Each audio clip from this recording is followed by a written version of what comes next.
Was it freedom from Johnson City? Well, a big shazam to you people. Hard Truth Monday, and this was kind of tough. And if you really extrapolate out to where this could potentially end up, it ain't fun to think about. Let me know what you think. Oh, here we go. Without notes. I'm doing this today and tomorrow without notes. So, and I think you'll see why in both instances. Buckle up. Today's episode is brought to you by Hidden Hybrid Holsters. Every Monday, I tell you how solid they are. Rock solid, all day comfortable, but also rock solid warranty. Great people. They are made by Craftsman in Canton, Ohio. Use the drop-down menus to get yours dialed in. You're going to love it. HiddenHybridHolsters.com. You people, thank you for every thumbs up. Appreciate that. Thanks for every comment. This is your chance to go, Johnny, that's not coffee. That's got milk in it. Yes, it does. It's called a latte. I'm about to go hold hands with a guy named Steve. I know. So many people have asked me recently about false flags. And if the government is willing to have a false flag in order to throw us into boots on the ground, you know where. The short answer is, yeah, absolutely. Anybody that's been paying attention would know that. I mean, just in recent history, look at the false flags. The premier one, 2001, September 11th, you can say whatever you want to about that, and it goes all the way up to aliens and weird stuff. But the bottom line is 15 dudes from Saudi Arabia didn't bring those two down with box cutters also that we could invade Afghanistan. It makes no sense. I'm calling it a false flag. And there's more coming out on that. Tucker Carlson's working on a series on that right now. And yeah, it is. I think some of the you-know-whats in schools are certainly false flags. The one in Vegas doesn't add up at all. So, and that's a tough pill to swallow, to borrow a term from Alanis Morissette. That is the jagged little pill to swallow, in that you've got to go, is the government willing to murder its own in order to push an agenda? And the answer is yes. For the 417th time, Thomas Massey said that the military-industrial complex demands $50 billion a year, and they will get it. They demand that. They will get it. I was talking with some friends last night with Randy over on Randy Reviews It. It's a channel here on YouTube. And Randy said last night, he's like, who is the guy from Kosovo? And Slobodan Milosevic or whatever it is. And but we remember all of these conflicts we get into for Lord knows what reason other than buying crap. And buying crap from the military industrial. And it's spooky. It's scary. Now, one tenet to get down into your DNA that I think is a really important thing to really, really work on and think through and research on is the idea of globalism. And often you'll hear people go, it's just one world government, new world order.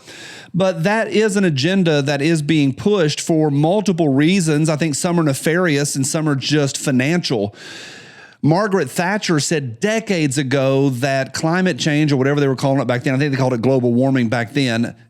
That sound right there, ding, that's probably my checkbox down below about global warming and climate change. Anytime I mention that, I'll get a warning box down below, or worse.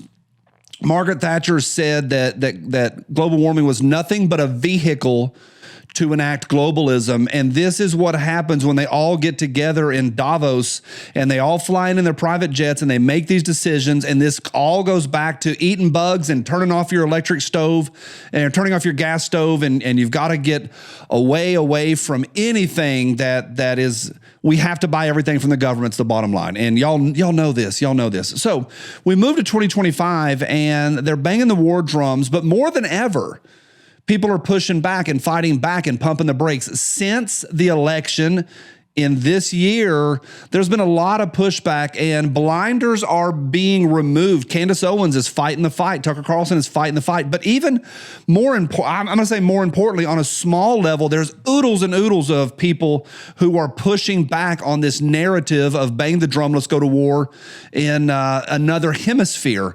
And not just in that area. There's a lot of other areas people are pushing back, and we have access to so much information. Not that long ago, we'd have to sit in our living rooms and eat our Hungry Man, and kids ask your grandparents, but eat our Manwich or a Hungry Man and go, oh, please, Walter Cronkite, please, Dan Rather, tell me how the world is, how the world works, and what's going on. And I know you're going to do it with truth. And it's all lies. And by all lies, it is all lies. And the further we go in the information age and the more access to information we get, we see that we have been lied to since the beginning for hundreds of years. And it's all propaganda. The tail wags the dog. And so as we step into the rest of this year, I'm always on the lookout for false flags. Always. I don't think they all are. I think it's very lazy. Both directions are very lazy. Everything's a scam. Everything is a false flag, and nothing is a false flag.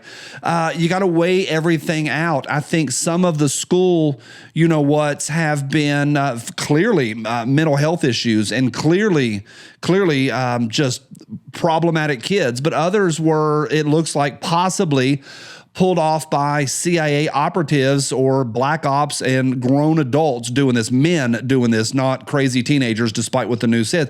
And so it's a mix. I think an interesting one to chase for everybody, if you're going to look at false flags, is Vegas. That's a great starting place, and because that one doesn't add up. There's another school one that I can't mention, but it starts with Sandy. And you can't mention it because the narrative is so the narrative is so pushed in one direction. Insert any comment about Joe Rogan and horse paste and everything that the media did. They went and found a picture of him with his hand up, Allah-esque of the Nazis, and that's the picture they ran, and they would change the color and the tone of his face to red. There's been a lot of research done on what they did during the COVID to push a narrative, and anybody that had a different narrative, you were shut down or shunned or deplatformed or demonetized. And they do it. They eat their own also. They did it to Bernie in 2 elections in a row. They cranked his face red as possible.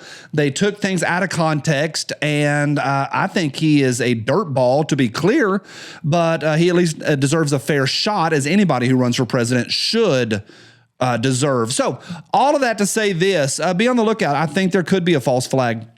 As we move into the age of AI, it's getting weirder and weirder and weirder. Saw an explosion this morning online that took place somewhere in Iran, and the comment section, everybody was trying to break down, and people were getting split. The AI is so good. People were getting split. This is AI. No, it's maybe not AI. Maybe it's partially AI, and it's getting wild. So the whole adage of believe none of what you hear and half of what you see, we're moving into believe none of what you see, and you can trust the person next to you and your family and those that are close to you and those that are going to be underneath your warlord in your neighborhood as you fight during the apocalypse. That's all you can trust is each other and yourself and the Lord, of course. But it's a lot. It's a lot to say this. Hard Truth Monday. Is there going to be a false flag? They've done it before, so I'm going to say probably. Was it freedom from Johnson City? Was it freedom from Johnson City? Was it freedom from Johnson? This gun fits my hand better than this one does.